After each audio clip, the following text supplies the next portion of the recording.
Hey everyone, welcome to Reverse Homesteading. Had my little plant babies outside for a little while. When I put them out here about half an hour ago, there was filtered light coming through here, through the bars and the balcony, but there isn't now, and it's full sun when it's out, full sun from here back. So these little ones are pretty tough, but I'm just going to put them inside again because this is the first time they've been outside. So back under the heat mats with you little guys. Before we sit down, I just thought I'd show you, apart from the windblown mulch here, these awful weeds. If you're in Australia and you see these things in your garden or in your pots, please pull them out straight away. We used to call them flickweed. Not really sure what their proper name is, but they have little white flowers. And once those flowers have seeds in them, you just need to touch them, or the wind needs to touch them, and they'll flick nearly 2 meters. And you don't want that in your garden. I've got quite a few notes here today, so I thought I'd sit down and chat. It's probably nicer to look at the garden and the nice sunny day.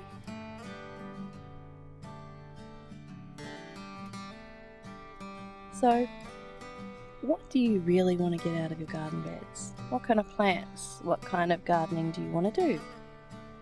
Where are you in the world? What season are you in? There are so many questions. But I guess the main question is, how much time do you want to spend doing it?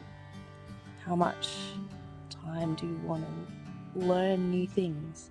That's the sort of questions I'd be asking. And yeah, your zeal to get going is also a really important thing to put into it. So, I would say don't go too big too soon. The cost of garden beds these days is huge. I had a lot of space in Queensland where I got most of my garden beds. So most of mine, I've got 8 Birdie's garden beds. They're made out of steel.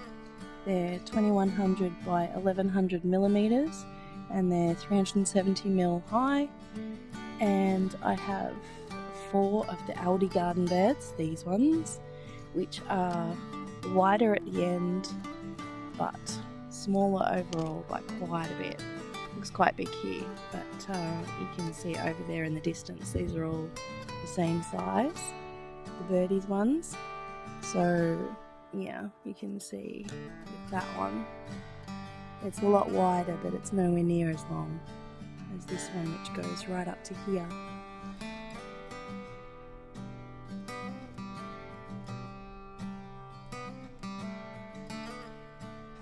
So I plant a variety of things. I plant herbs, and I plant tomatoes every year, but just because you plant tomatoes every year and maybe potatoes over winter does not mean you need a massive garden bed. If you live in Australia, we get quite hot summers in most parts of Australia, hot long summers, unpredictable springs here in Melbourne in the temperate region. So you might get hot, you might get cold, you might get a lot of warm weather at really odd places, and then it will get cold or warm again. So the catchphrase in Melbourne is 4 seasons in one day. So that's kind of what we do here. So as you can see, I've diversified a little bit. I've got a water tank that we had in the far north, which reminds me of Queensland. I found it in the bush. We used to have a bush block, which is cheaper. As most people would know, we didn't have one of those botanical garden type tropical properties.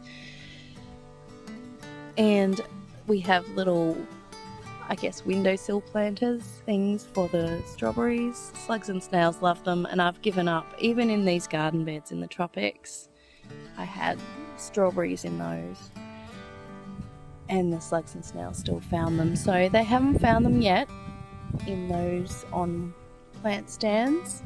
I did have them hanging on the fence in smaller pots, sort of that size pots, but they dried out too much. So this situation here, I can keep an eye on moisture. I do have trays that go under them for summer, which I won't put on just yet because they're getting too soggy in winter.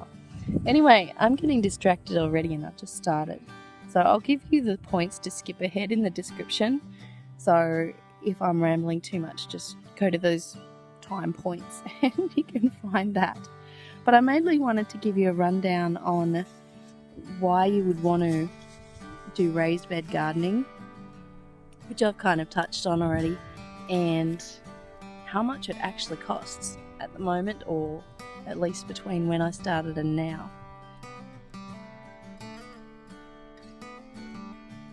So why would you want raised garden beds? The soil would be less compact. You can grow a variety of things, all sorts of plants. You would possibly have less disease and more free draining soil. That's a big thing with all of the clay soil that we have here in Melbourne. Things are off the ground, easier to trellis, and if you're planting in the soil, you can get a very similar result, especially if you keep up the soil and add a lot of organic matter to it.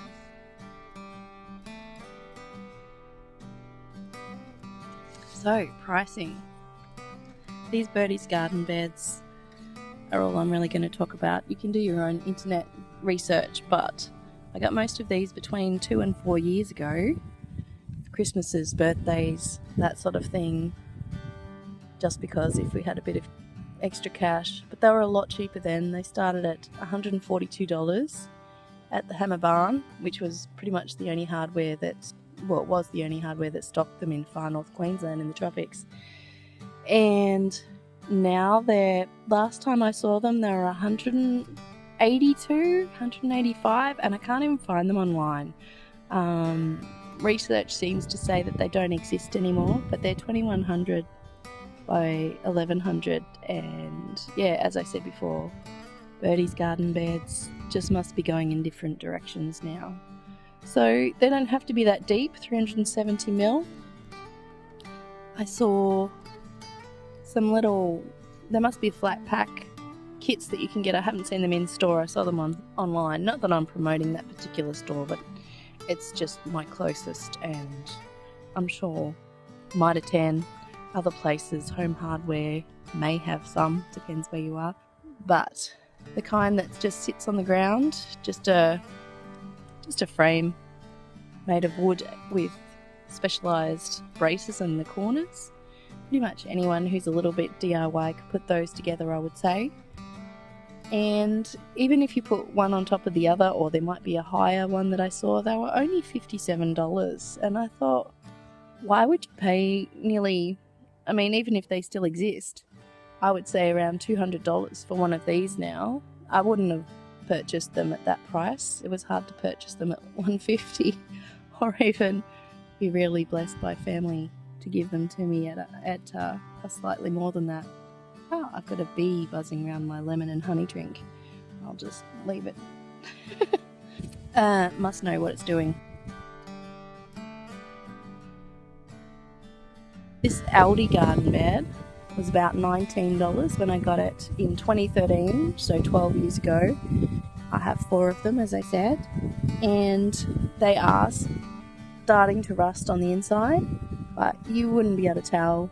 The screws are kind of fiddly, they're a little bit smaller than the ones on the Birdie's garden beds. But if you have a little IKEA electric screwdriver, or even just something really basic, anything better than a manual little spanner that it comes with is better. So that part is up to you. I have seen them occasionally, but they're still, I would say, less than $30, but I haven't seen them recently. I couldn't find anything online. Aldi is sort of, it's a supermarket, it's not a garden store. So you'd have to line up with everybody else if you wanted a garden bed, I think. I did see them at Big W online for $35, no idea what the quality's like. You can do your own research on that. I don't want to promote things that are made in other countries. At least Birdie's garden beds are made in Australia, as far as I remember. Well, mine are. I'm not sure if they're still made in Australia.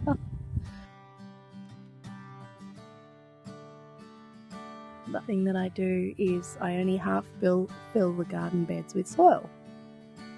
In the far north, whenever we chopped down a banana tree because it had given us bananas, because it never does again when you chop the plant down.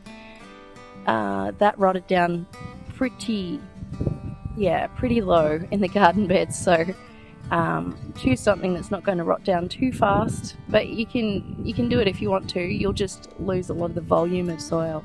These garden beds were full to the brim when we stocked them up. Not even sure when that was, about 3 or 4 months ago when we got most of our soil, and they have a lot of logs and sticks and leaves underneath there, so they're only really half full of soil.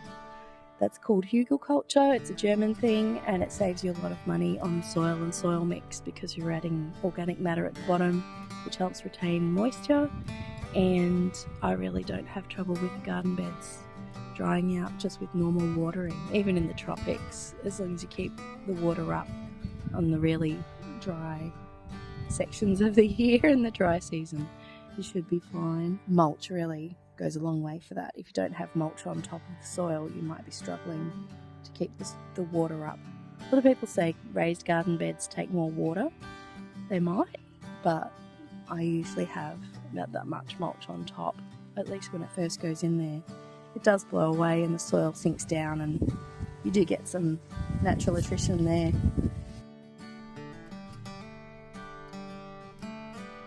As for the price of soil or soil mix, bags of soil are going to be way more expensive because you're paying for the plastic and you're paying for someone to put it in there. The soil bunch that I go to do bag their veggie mix soil. It's $8 a bag. Not that I'm promoting those people particularly, but per cubic metre, it's $80 a cubic metre at the moment in September 2025, so $80 a metre is quite a bit of money. Garden beds like this will take 0.85 of a cubic metre. So the Birdie's garden beds with loose soil that you get delivered, or you can pick it up yourself with a trailer at $80 a cubic metre, would be $68 to fill one of the Birdie's garden beds. If it was just soil, or obviously half that, $34 if you half filled it with something else and then topped it off with soil. The Aldi garden beds would be $24.80 or $12.40 if you half filled it with something else.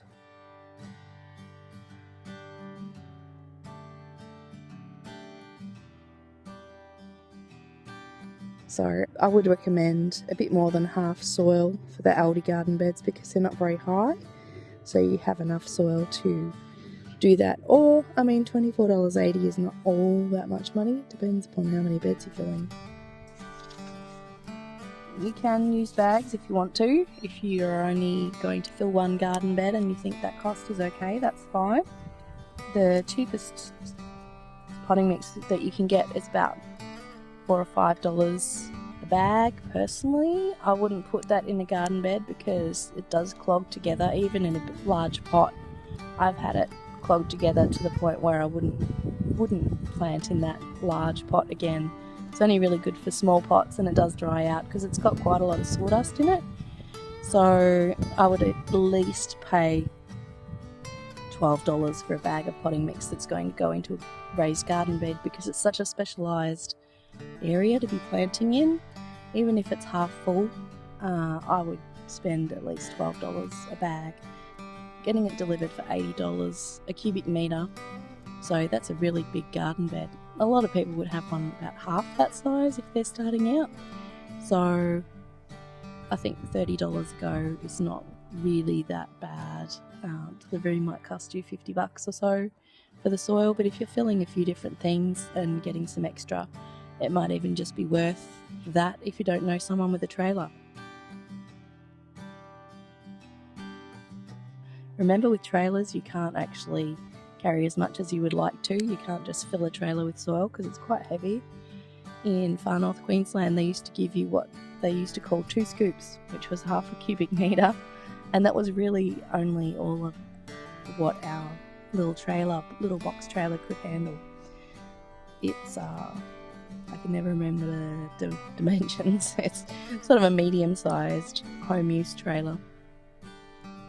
Anyway, that's the lowdown on most of that. Of course, you've still got to add manure if you're using things in the garden, but most of the veggie soils will have some kind of compost in them. This one, it said it was organic, but is it organically certified or is it just organic inputs? They're the sort of questions that you've got to ask. So I do garden organically, but yeah, I'm going to look at that a bit more closely next time. That's a bit of a rundown on the costs involved.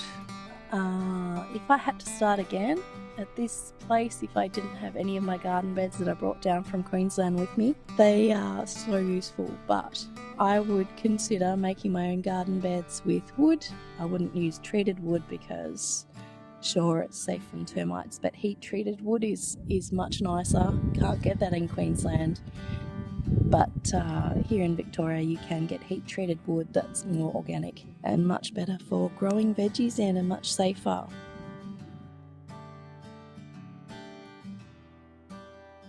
So yeah, you can mound up soil and you can use little wooden garden beds, even pieces of wood that hold soil in, like my potato bed over there. You probably can't see, but there's a piece of wood about that high.